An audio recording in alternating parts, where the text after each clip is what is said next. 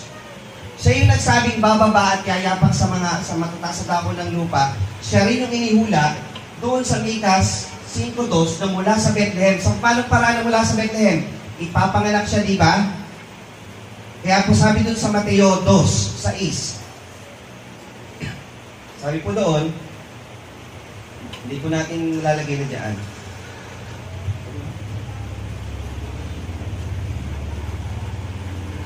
At ikaw, Bethlehem, na taga-Huda, sa anumang paraan,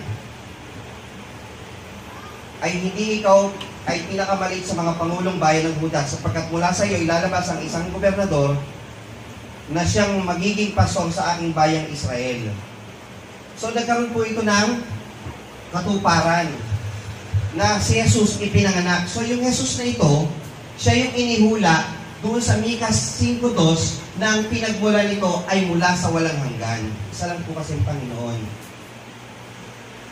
Na sa 4 at 5 ng Mikas, ipinakikilala, marirevive daw ang Israel sa magitan ng Diyos na yayapak sa lupa at magkakatawang tao. Sabi pa dito, sa 5:4 hanggang 5 ng Mikas. Iniisa-isa po natin kasi yung mga kapitulo. Tapos mamaya po, iano natin yung... Bakit po na... Ito, binibigyan lang po muna natin ng pundasyon po yung mensahe. Ano yung kahalagahan nito sa bawat isa sa atin. 5, 4 at 5. At siya'y titindig at magpakailanman ang kanyang kawan sa kalakasan ng Panginoon, sa kamahalan ng pangalan ng Panginoon niyang Diyos. At sila'y mananatili sapagkat ngayon ngay magiging dakila hanggang sa mga wakas ng lupa. At ang lalaking ito ay magiging kapayapaan natin. And this man, hindi ibig sabihin kung tao. Kasi magkakatawang tao. Ang lalaking ito, kasi magkakatawang tao po siya. Yung magkakatawang taong ito, yung taong ito, yun po yung ating magiging kapayapaan. Kaya pareho po siya ng nilalagay ni Isaias na ipanganganak ang isang bata, ang pangalan tatawagin ka mga tagapayo makapangyarihang Diyos, Pangulo ng Kapayapaan. Kapitulo 6 at 7 ng, malapit na tayo matapos agad, 7 na ng Mikas. Inilarawan ni Mikas ang ilan sa mga paraan kung paano pinagpala ng Diyos ang mga Israelita. Itinuro ni Mikas sa kanyang mga tao na ang pamumuhay ng makatarungan, mapagmahal, may awa at pagsunod sa Panginoon ay mas mahalaga kaysa mga sakripisyo at mga handog. Nagpatotoo si Mikas na ang Diyos ay mahabagin at mapagpatawad sa mga kasalanan ng mga nagsisisi.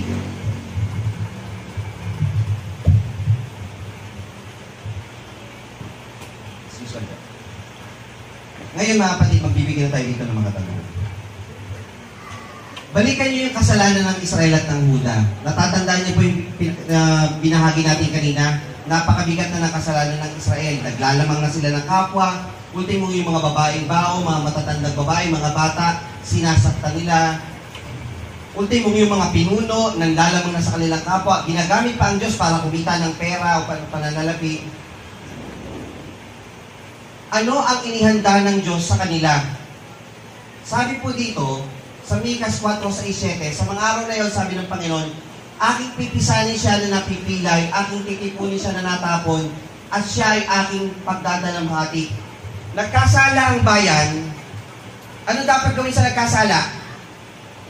Parusahan. Pero ang ginawa ng Panginoon, sa araw na yon, sabi ng Panginoon, aking pipisanin siya na napipilay. Di ba napakamahabagi ng Panginoon?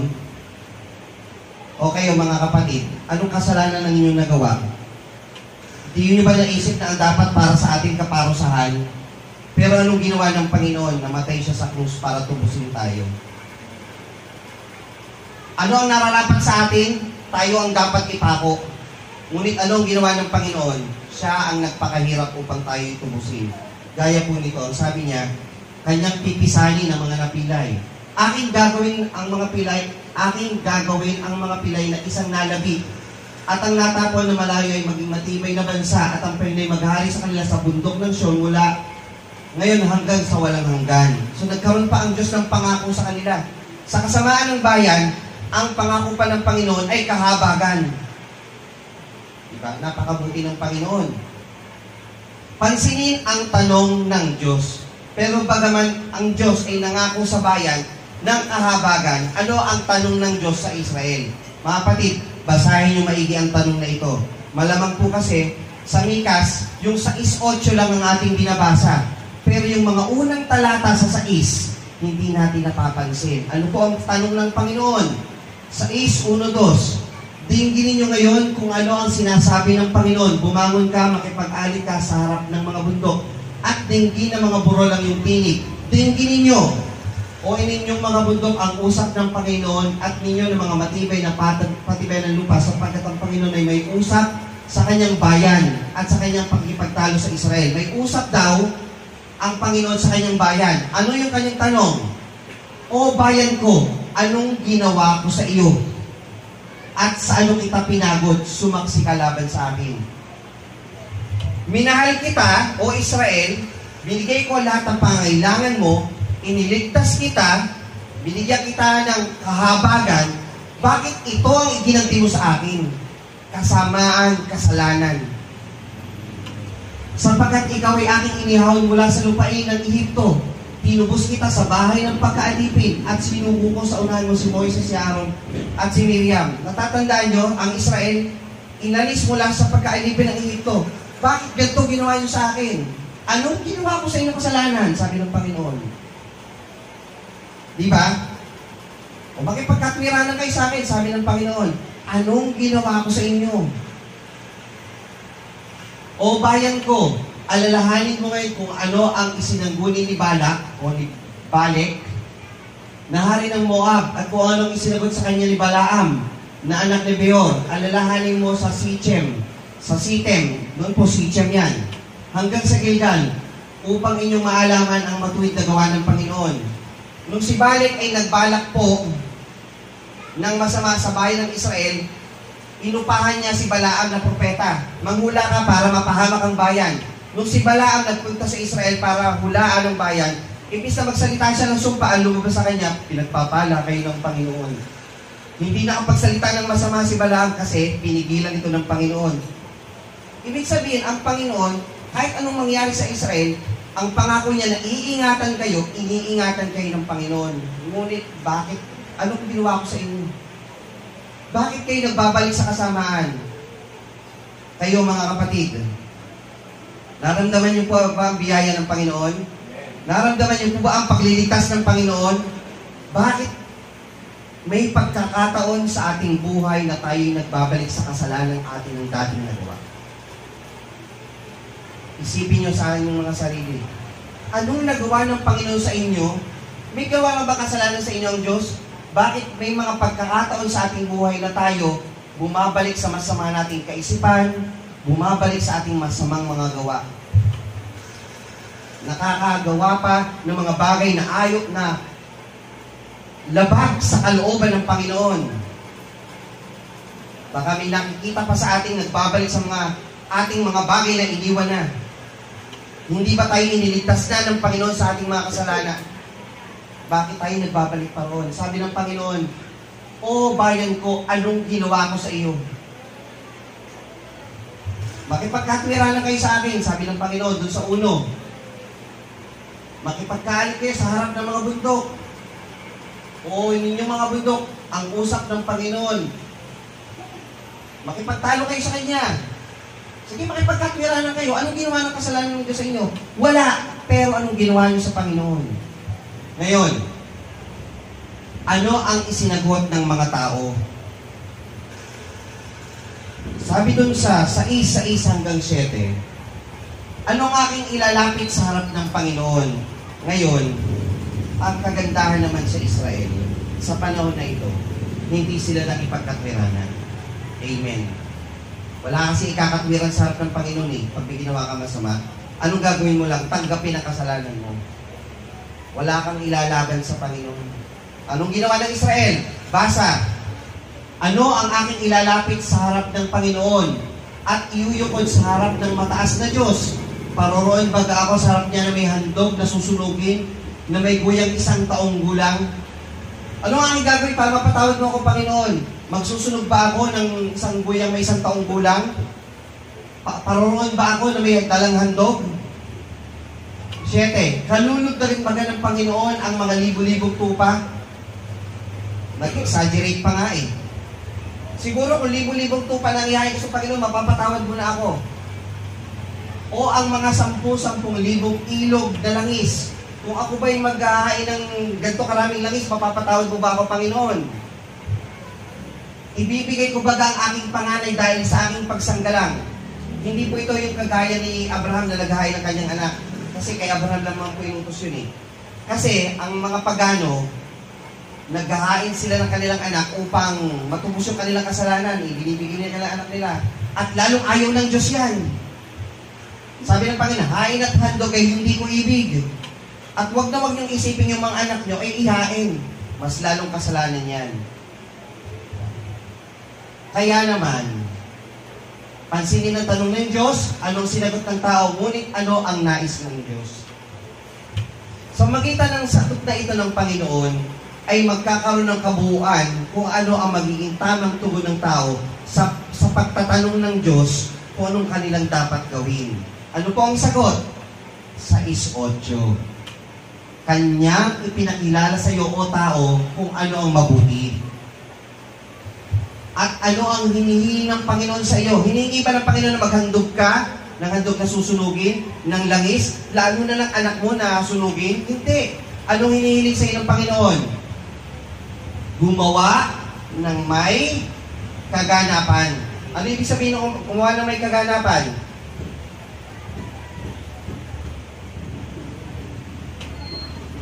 Do justly. Sabihin, may katwiran. Be just. At ibigin ang kaawaan. Alam niyo ibig sabihin ng ibigin ang kaawaan? Bigyan natin ng bigat. Mabuti ba mga kapatid yung magkaroon ka ng kaawaan? Gusto nyo ba yon? Hindi basta dapat gusto mo lang. Dapat ibigin mo. Because God is merciful, don't just like mercy. Love it. Kung ang Diyos maawaan, mahabagin, dapat mahabagin ka rin. Kasi yun ang katuwiran ng Diyos. Yun yung karakter ng Panginoon. Ang gusto ng Diyos, maging karakter mo sa iyong sarili, maibigin sa kaawaan. Dahil kung ang Diyos hindi maibigin sa kaawaan, pinarusahan na ang Israel, pinarusahan na tayo. Hindi na dapat siya nagkatawang tao. Dahil ang Diyos maibigin sa kaawaan, siya mismo bumaba upang tubusin ka sa iyong kasalanan. Iniibig ang kaawaan. At lumakad na may kababaan na kasama ng iyong Diyos. Yung paglakad na may kababaan, hindi kababaan kung ano ang gusto ng tao makita sa iyo na mababa. Kasi ibang tao, para makitang mababa, magdadamit ng marumi o ng ganito, mababang tao ako. Hindi, kailangan yung pagiging mababa mo, yun yung paraang kasama ang Panginoon. Lumakad na may kababaan na kasama ng iyong Diyos. Hindi mo kailangang maghandog ng susunugin. Ito lang, sapat na sa Panginoon. Sabi doon, kanyang pinakilala sa iyo tao kung ano ang mabuti at ano ang hinihingi ng Panginoon sa iyo kundi gumawa na may kaganapan, ibigin ang kaawaan at lumakad na may kababaan na kasama ng iyong Diyos. Ang pananampalatayang walang gawa, patay. Sabi ng Panginoon, o kayong mga walang pananampalataya. Sinasabihan niya sa unang talata. Kanina, sa binasa ng ating Pastor June. Sabi doon, kung kayo magkaroon ng pananampalatayang kasing liit ng butil ng mustasa, bakit daw sa maliit hinahintulad? Kasi yung comparison, yung mga kinakausap niya at sinusumbatan, mga talagang wala. Magkaroon man lang kayo kahit ganito kalit na pananampalataya, basta totoo. At may paglago. Kahit maliit yung pananampalataya mo, basta totoo yan. At yung pananampalataya mo na yan, ay kayang magpatawad ng iyong kapatid. Kung basahin niyo yung talata. Kasi yung mga kapatid sa pananampalataya, sa talatang yon, hindi nila mapatawad yung kanilang kapwa. Wala ba kayong pananampalataya? Pero kung kayo may pananampalataya kasi litang butil ng mustasa, magagawa mong magpatawad. Hindi mo na kailangan ng sobrang laki. Kailangan mo lang maliit, basta tunay, makakapagpatawad ka na. Lalo pa siguro kung may malaki ka ng pananampalataya. Yun po yung nilalaman ko ng mga kapatid. Ngayon, yung maliit na pananampalataya mo, pangahawakan mo yun. Yun yung palalakihin mo, patatatagin mo. Dahil yung putong ng katwiran nandun yun sa pananampalataya, hinahawakan mo sa Panginoon. Yun kasi yung pangako ng Diyos eh. Pag may pananampalataya ka, hinahawakan mo yung kanyang pangako. Ngayon, isa-isahin natin yung aral na nakapaloob sa Mikas. Meron po doon tinatawag na kahatulan sa 1:4 na ang Diyos nagagalit na sa Israel. Ito yung magiging hatol sa inyo. Pero naawa ang Diyos, binasa natin. Karoon siya ng kaawaan. At dahagin ang kanyang kaawaan, siya'y nagkaroon ng plano na magkatawang tao upang tubusin tayo sa ating mga kasalanan. Hindi doon natatapos yung magkaroon ka lang ng pananampalataya. Kailangan meron kang pagkilos. Meron kang paggawa. Anong yung pagkilos na gagawin? Ngayong nalaman mo ng makasalanan ka, at ngayong makasalanan ka, nalaman mo na meron ka dapat kahatulan, na meron ka dapat parusa na hindi ibinigay sa iyo parusa, kundi kaawaan ang binigay sa iyo ng Panginoon, kumilos ka.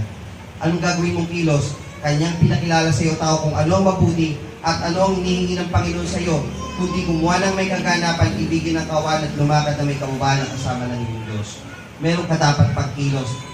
At sa pagitan nito, mga kapatid, sa ating pagtatapos, sabi po doon, magkaroon tayo ng pag-asa. Sa ating pong paksang batayan, sa 7, 18, 19, meron daw pong dalawang dahilan kung bakit binibigyan tayo ng Diyos ng pag-asa.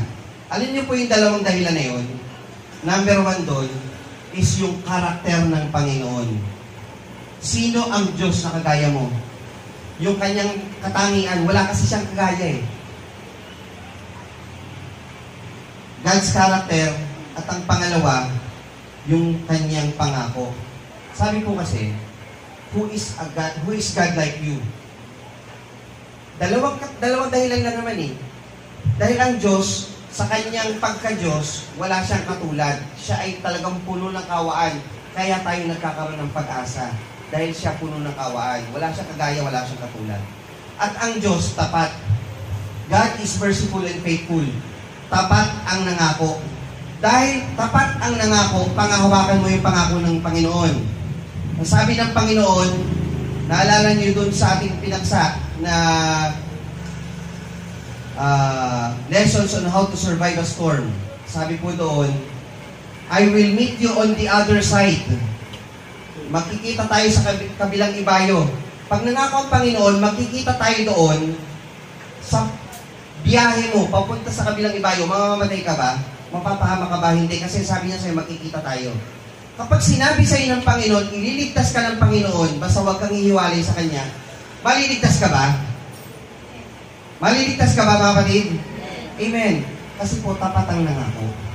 Yun ang magbibigay sa atin ng pag-asa. Magkakaroon ka ng buong pag-asa na ililigtas ka ng Panginoon dahil ang Diyos walang katulad at ang Diyos ay may pangako. At ang Diyos na nangako ay tapat sa bawat isa sa atin. Sino ang kagaya mo o mapagpatawad ng kasamaan? Pinalalagpas ang pagsalangsang. Pili niyo mga kapatid, kahit gaano ka kasama, pinalalagpas na yun ng Panginoon. Hindi niya pinipigil ang kanyang galit magpakilanman. Hindi, alam niyo ibig sabihin hindi pinipigil, hindi nagtatanim. Alam niyo nagtatanim ng galit, ganito yun eh. Ako, di ako nagtatanim ng galit. Pero yung maintindihan ko, di ko malilimutan yun. Tama po ba yun? Tatanin yun, hindi. Tatanin yun. Kasi, inuungkat mo pa eh. Pero ang Diyos hindi. Pero sabi ng Panginoon, ibinihis mo siya, ang makikita sa'yo, yung pagka-Diyos ng Panginoon. Yung kanyang pagiging mahabagin, yung kanyang pagiging mapagpatawad. Yun ang dapat makikita sa atin, ibinihis si Kristo. Ang makikita sa'yo, ang katangian ng Panginoon, mahabagin. Hindi pinipigil ang kanyang galit magpakailanman sapagkat siya'y nalulugod sa kagandahang loob. Ang karakter ng Panginoon, walang katulad. Doon tayo magpapattern ng ating sarili. Pangalawa, siya'y muling magtataglay ng habag sa atin. Kung tayo'y kinahabagan ng Panginoon, o ang Israel kinahabagan ng Panginoon, tayo rin mga kapatid, naniniwala kahabagan din tayo ng Panginoon. Kanyang yayapakan ang ating kasamaan. At kanyang ihahagis ang lahat nilang kasalanan sa kalaliman ng dagat. Ano niya ibig sabihin nun, mga kapatid? Sa mga salita ngayon, ang tawag doon, we forgive and we forget. Hindi na po yan para itago sa bahay, ihagis mo na yan. Pag yan nasa kaliliman ng dagat, hindi mo na makukuha yan, hindi mo na mauungkat yan. Yun ang ibig sabihin po nun. Inilalagay sa kalaliman ng dagat, hindi mo na makukuha yun. Ganun ang Panginoon. Ganun siya kahabagin. Na pag pinatawad ka ng Panginoon, hindi ka sasabihan na ganito, ganito, ganito. Pinatawad na kita, anak na kita, halika. Niyayakap ka pa ng Panginoon, inihibig ka ng Panginoon. At kakasamahin ka niya sa buhay na walang hanggan. Huwag ka lang aalis sa kanyang piling. Pag hawak ka ng Panginoon, huwag ka nang babalik sa iyong kinalalagyan ng una. Huwag mong subukin ang pasensya ng Panginoon sa iyo, mga kapatid. Ano yung tinatawag na gano'n? Pwede pa to, pwede pa to. Hindi pwedeng gano'n. Huwag, sabi po kasi sa Mateo, mapalad at banal ang isang alipin na kung dumating ang kanyang Panginoon ay gayon ang kanyang ginagawa. Maratnan ka ng Panginoon na ang ginagawa mo ay naayon sa kanyang kalooban. Dahil pagka naratnan ka ng Panginoon, may galit ka sa iyong puso, wala kang pagpapatawad, wala kang kahabagan, hindi ka lumalakad ng ayon sa kalooban ng Panginoon. Kawawa ka, kapatid. Sa aralin po ito, mga kapatid, sa aklat po ng Mikas, ay matutunghayan natin ang isang aral na nagpapaalala sa atin na ang Diyos talagang mahabagin. Amen? Naniniwala po kayo, mga kapatid, na ang Diyos ay patuloy na nagiging mahabagin sa bawat isa sa atin. Na tayo, mga kapatid, anumang pong gender, babae o lalaki, anumang pong gulang natin, sa lahat po ng bansa, basta magkaroon po ng pagtawag sa pangalan ng Panginoon at pagsisisi. Pero yung chance ang ibinibigay ng Panginoon sa bawat isa sa atin, panghawakan natin yun. Mahabagin ang Panginoon, pero ang Panginoon makatwiran. Ang Panginoon ay patuloy po na nagpapaalala at ang bahagi po ng mensahe na ito, bagaman sinimulan po natin ang parang kasaysayan kung ano yung nangyari sa Israel, pero pinagtitibay po sa atin, ano ba ang karakter ng Panginoon. Sabi po dito, Mika, who is a God like you? Walang gaya ng Panginoon. At kung walang gaya ng Panginoon, may kaligtasan pa po ba sa iba? Wala na. Tanging ang kaligtasan lamang po ay matatamo natin, gaya po sa ating pinag-aralan, kung tayo may patuloy na tamang pagsunod sa gusto at kalooban ng ating mahal na Panginoong Diyos. Muli, pagpapala po sumatin sa mga pagkarinig ng kanyang banal na salita. Tayo po ay sama-samang tumindig, gawitin po natin ang tinapay.